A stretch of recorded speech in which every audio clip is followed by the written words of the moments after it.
Welcome to the Deep Dives. Really glad you could join us today. We're here to cut through the complexities, dig into the details, and pull out those key nuggets of understanding. Our aim is always to give you that aha moment, where tricky subjects just suddenly make sense. And today, we're definitely diving deep. We're heading into the world of signal processing and system analysis. Specifically, we'll be looking at a really powerful tool called the Laplace transform, and crucially, its components. Things called poles, zeros, and this idea of a region of convergence, all happening in something called the S-plane. So our mission really is to unpack these concepts.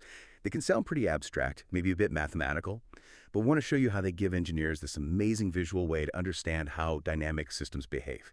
Everything from filtering your Wi-Fi signal to making sure a control system is stable, or even how a speaker creates sound.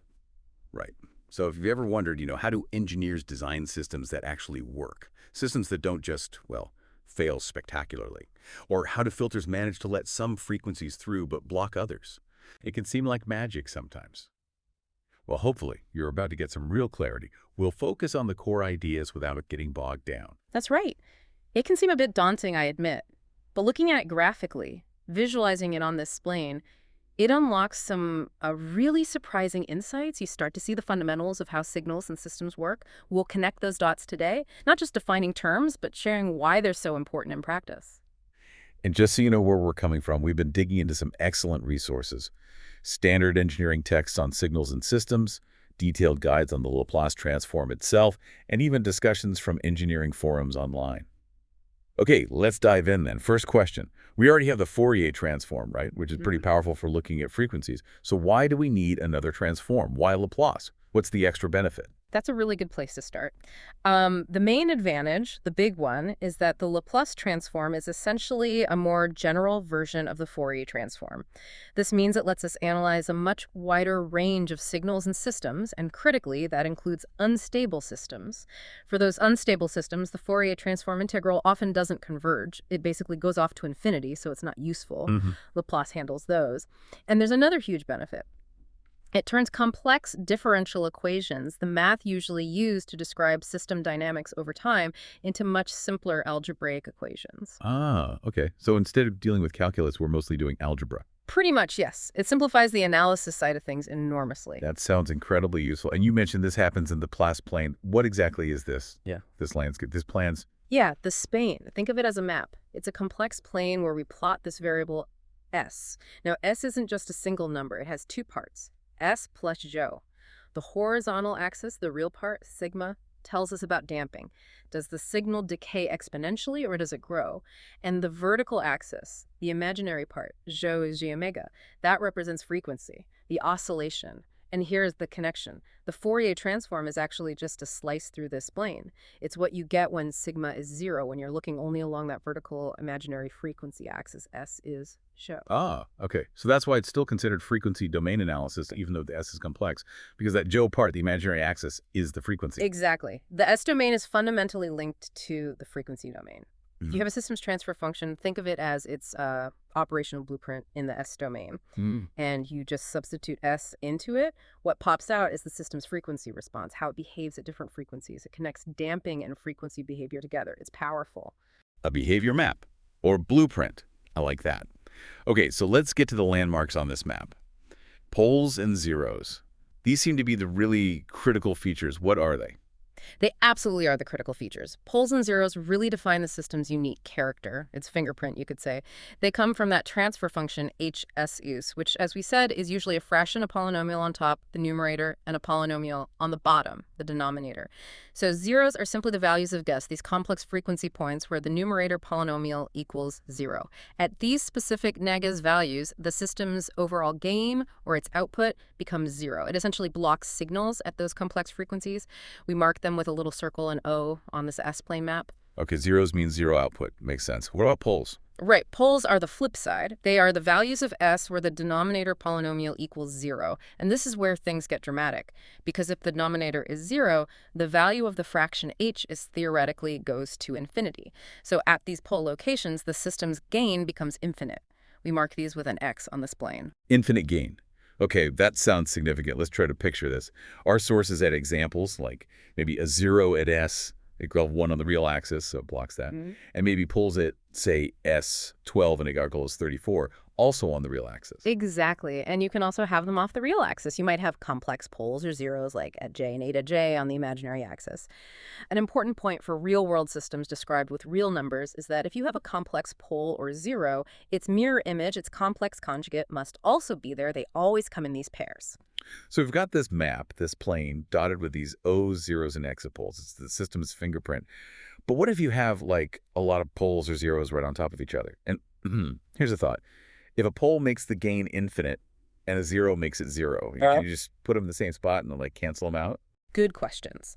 First, yes, you can definitely have multiple poles or zeros at the very same location. It's called having poles or zeros of higher order. For instance, a transfer function like hs equals 1s25. That system has 25 poles all sitting right at the origin. This indicates a really, really strong tendency to integrate or amplify very low frequencies or DC components. 25 poles, okay. Now, about cancellation, mathematically, if you have s plus a in the numerator and s plus a in the denominator, it looks like they cancel, right? Yeah, algebraically. But in real physical systems, relying on this perfect cancellation is usually a bad idea, very risky. Think about it. Components change slightly with temperature. Manufacturing isn't perfect. That pole and zero might not be exactly at the same spot. They might drift slightly apart. And even a tiny mismatch near a pole-zero pair can cause huge variations in the system's response around that frequency. Massive volatility. It makes the system unpredictable, potentially unstable. I see. So it's unstable in practice. It can be, yes. That's why in control systems design, engineers spend a lot of time carefully placing poles where they want them using feedback, rather than trying to patch problems with cancellation. Much safer. Okay, so trying to cancel is generally a no-go. But the overall picture is, the closer your operating point gets to a pole in X, the larger the system's response or gain. And the closer it gets to a zero O, the smaller the response. Precisely. It's like a topographical map. As you said earlier, poles are like mountain peaks, zeros are like deep valleys or pits. The landscape dictates the gain. Got it. So if poles and zeros are a fingerprint, you mentioned something else earlier, the region of convergence, or ROC. You said it's crucial for making the fingerprint unique. What's the deal with the ROC? Ah, yes, the ROC. It's sort of the unsung hero here. The region of convergence is the specific area, the set of values for S on that spline map, where the Laplace transform integral actually converges. Converges meaning it gives you a finite, sensible answer, not infinity. And here's the kicker, the real aha moment. Just knowing the mathematical formula for the transform x's isn't enough to uniquely know the original signal xt in the time domain. Wait, really? The same formula x's could come from different signals? Yes. You can have different time domain signals, maybe one that exists only for positive time and another only for negative time, that end up having the exact same algebraic expression for x's.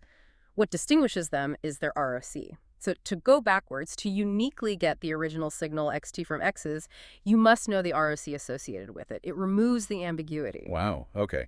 That's non-intuitive, but really important. Yeah. And there are rules about this ROC, right? Thinking about poles. Absolutely. A fundamental rule based on the definition of convergence is that the ROC can never contain any poles. Because at a pole, the function blows up to infinity, right? So it can't converge there. Exactly. Poles form the boundaries of the ROC. Zeros, however, they don't affect convergence like that. Zeros can be inside the ROC, outside the ROC, or on its boundary. It doesn't matter for convergence itself. And what do these ROCs look like on the map? They always have a specific shape. ROCs are always defined by vertical lines related to the real part of S, sigma. They are either infinite vertical strips between two poles, or they are half planes extending infinitely to the right of the rightmost pole or infinitely to the left of the leftmost pole. The imaginary part, omega, doesn't actually affect whether the integral converges or not. It's all about the real part, sigma. Okay, strips or half planes. And you mentioned earlier that the type of signal determines the shape of the ROC. That sounds clever. It is quite neat how it works out. The causality or time nature of the signal dictates the ROC. So for signals that only exist for positive time, starting at some point and going forward, we call these right-sided or causal signals, their ROC is always a right half plane. It's the region to the right of the rightmost pole on the spline map, like E at UT. Its ROC is Res. Okay, causal signals, ROC is to the right. What about signals going the other way? For signals that only exist for negative time, ending at some point left-sided or anti-causal signals, their ROC is a left half plane. It's the region to the left of the leftmost pole, like E at UT, its ROC is Re-SA. Right, makes sense. And if a signal exists for both positive and negative time? Good question. For two-sided signals, ones that stretch from minus infinity to plus infinity in time, the RSE is a vertical strip. It's formed by the overlap, the intersection of the RSEs of its right-sided part and its left-sided part. And here's a critical point.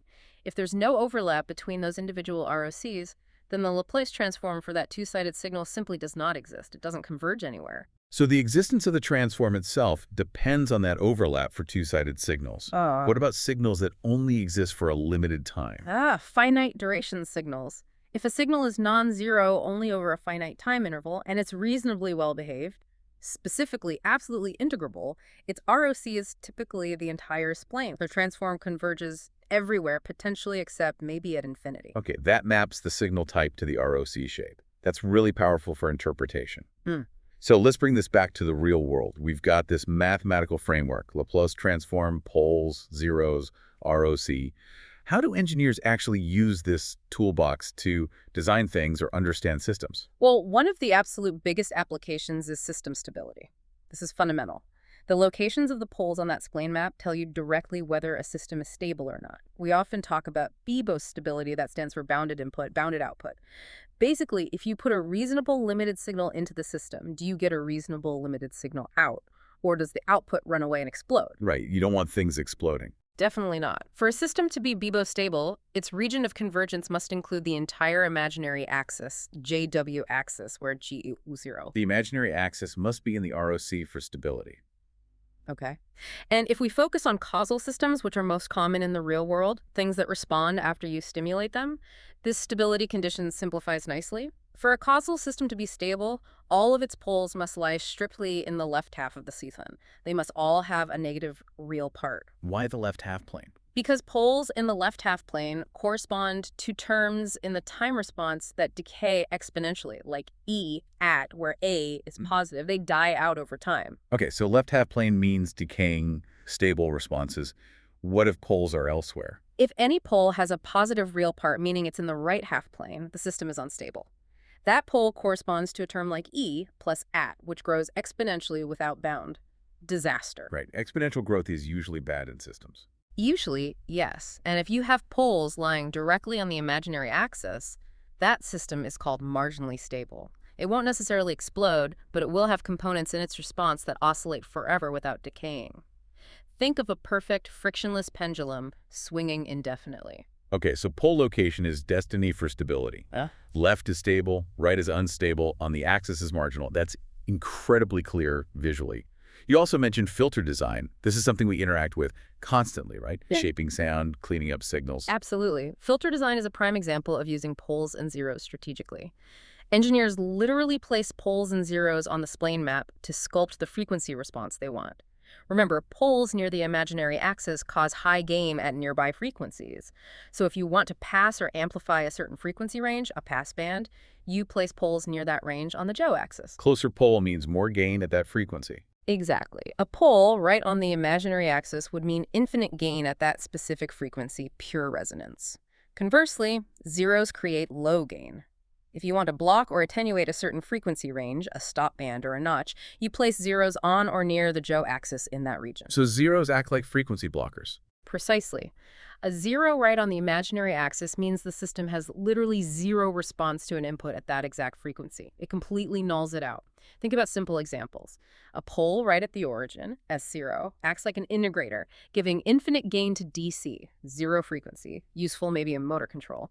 A zero at the origin acts like a differentiator, giving zero gain to DC but boosting higher frequencies. So engineers carefully choose these pole and zero locations, their coordinates on the splane, to build low-pass filters, high-pass filters, band-pass filters, whatever frequency shaping behavior is needed for the application.